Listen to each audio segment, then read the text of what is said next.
पार्वती पतिये हर हर। Bharatiya Janata party के जिला के अध्यक्ष श्री चंद्रगुप्त सिंह चौहान जी, पूर्व विधानसभा अध्यक्ष श्री शांतिलाल जी चपड़ौत जी, जिला प्रमुख उदयपुर श्रीमती ममता कुंवर जी,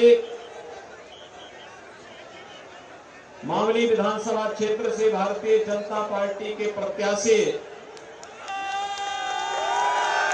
श्री कृष्ण गोपाल पालीवाल जी, बल्लभगढ़ से प्रत्याशी श्री उदयलाल दागी जी,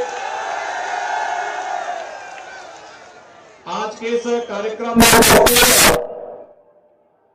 भारतीय जनता पार्टी के सभी पदाधिकारीगण भारी संख्या में आज यहां पर उपस्थित इस क्षेत्र के सभी उपस्थित भाइयों और बहनों, देश के अंदर अपने शौर्य और पराक्रम के लिए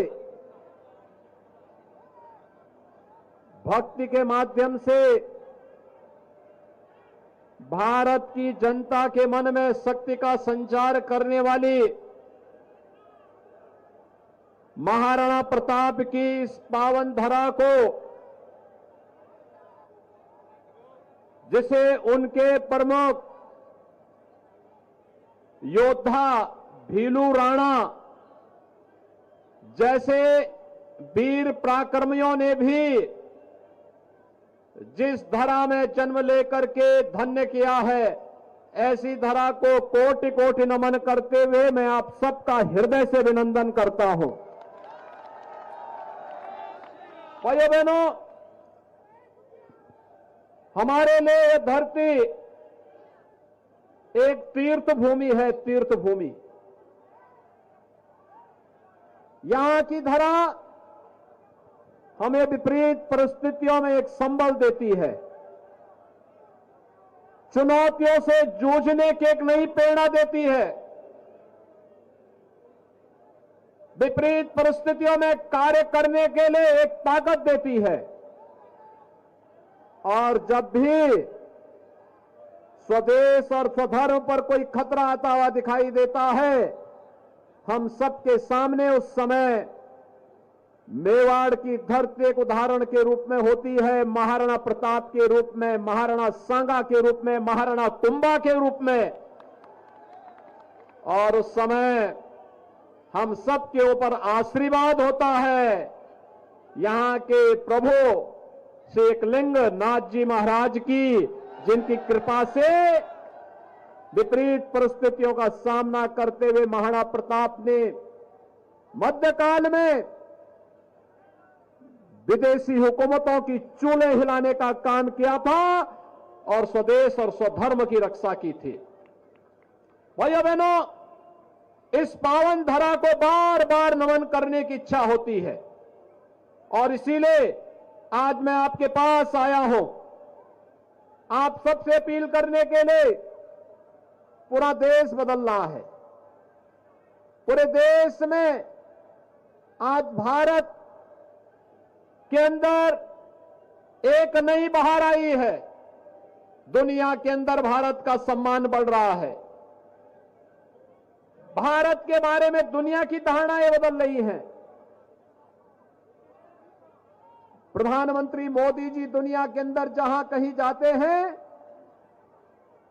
वह देश और उस पूरी दुनिया पलक पावड़े बिछा करके उनका स्वागत करती है। भाइयों बहनों, प्रधानमंत्री मोदी जी का यह सम्मान भारत के 140 करोड़ लोगों को गौरवान्वित करती है, उनके सम्मान में भी वृद्धि करती है। एक तरफ भारत का वैश्विक मंच पर बढ़ता हुआ सम्मान और दूसरी तरफ सुरक्षित होती हुई सीमाएं।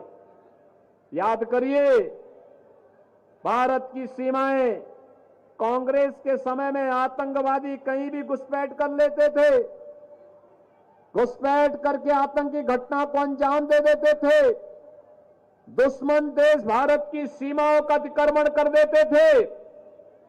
आज कोई भारत की सीमा में घुसपैठ नहीं कर सकता, सीमाओं का अतिक्रमण नहीं कर सकता, आतंकी घटना को अंजाम नहीं दे सकता, क्योंकि ये नया भारत है, ये नया भारत है।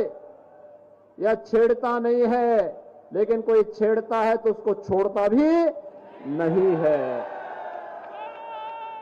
भाइयों बहनों, ये नया भारत है, वसुधैव कुटुंबकम का संदेश देता है, लेकिन कोई भारत को आंखें दिखाएगा, उसकी आंखों को तरेड़ करके निकालना भी जानता है।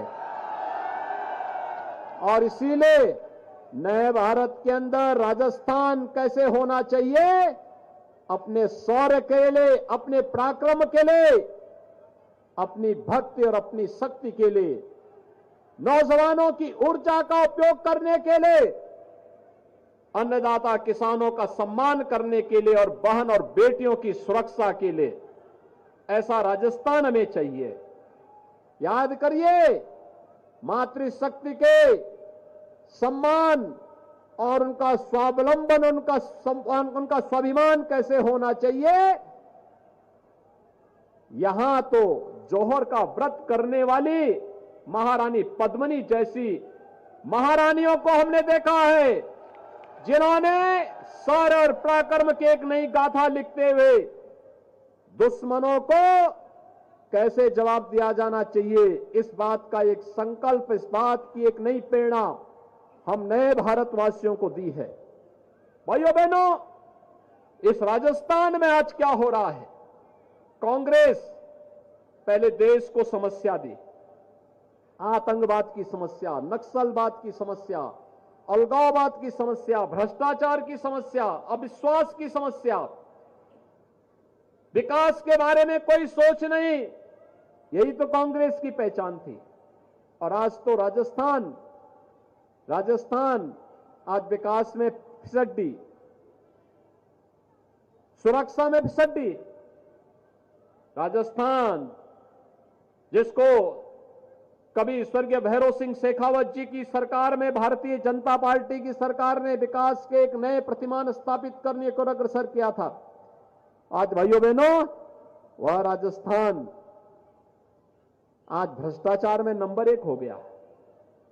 यानी कांग्रेस की उपलब्धि क्या, भ्रष्टाचार में राजस्थान को नंबर 1 कर दिया, महिला अपराध में नंबर 1 कर दिया, साइबर अपराध में नंबर 1 कर दिया, बिजली की दरों को सर्वाधिक जनता से वसूली करने वाला दर है राजस्थान में, और डीजल और पेट्रोल में जनता से सर्वाधिक वैट भी राजस्थान में लिया जाता है, महंगाई इंडेक्स सर्वाधिक राजस्थान में, और नौजवानों के साथ खिलवाड़ करते हुए सबसे अधिक पेपर लीक की घटनाओं के लिए भी राजस्थान बदनाम हो गया है। भाइयों बहनों, हमें आश्चर्य होता है, ये राजस्थान की सरकार न विकास करा पा रही है,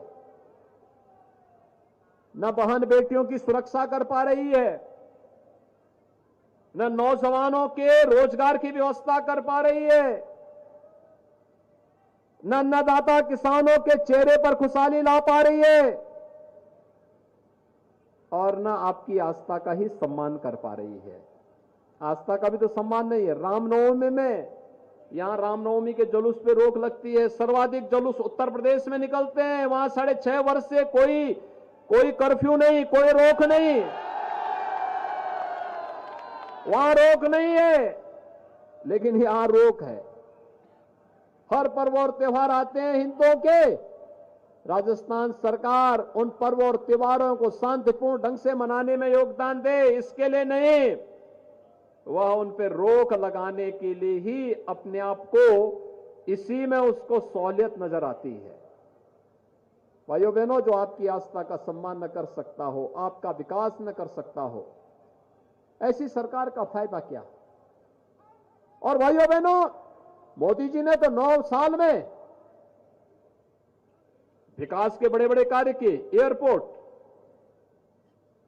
हवाई चप्पल पहनने वाला भी हवाई जहाज की यात्रा कर सकता है आज, इतनी फ्लाइट चालू कर दी। हाईवे, अच्छे अच्छे हाईवे बन रहे हैं, पूरे देश को जोड़ने के लिए हाईवे बन रहे हैं। Railway, IIT, IIM, AIIMS, one district one medical college, हर घर नल की योजना, और गरीबों के लिए 12 करोड़ गरीबों के घर में शौचालय बन गए, 4 करोड़ गरीबों के लिए आवास बन गए, 12 करोड़ अन्नदाता किसानों को 6,000 रुपए सालाना प्रधानमंत्री किसान सम्मान निधि का लाभ मिल रहा है।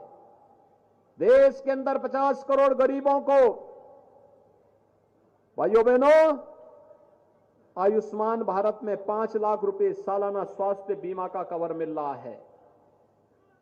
आप देख सकते हैं 4 करोड़ गरीबों के घर में बिजली जल गई है, जो कभी नहीं जल पाई थी, मोदी जी ने जलवा दी।